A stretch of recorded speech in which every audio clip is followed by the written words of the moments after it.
čas, ale mladík mizí. Moc ho láká měna cizí. Žije nyní v Americe, nevrátí se nikdy více. Každý muž, co je teď v lese, část viny prý v sobě nese. Pokořená tahle víla vždy jim prachy proměnila.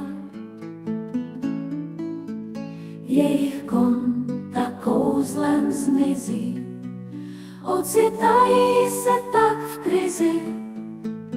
V kase mají nyní šišky, občas chvíří pampelišky. Nikdo nechce práci v lese, před chvílou se každý třese.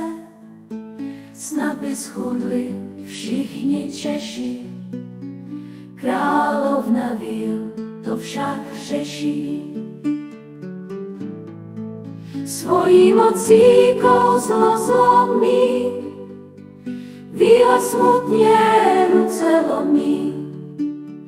Trest pak přišel za chviličku, změněná je na bludičku.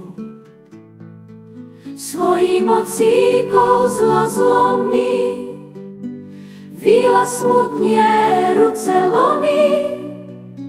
Trest pak přišel za chviličku, změněná je na bludičku.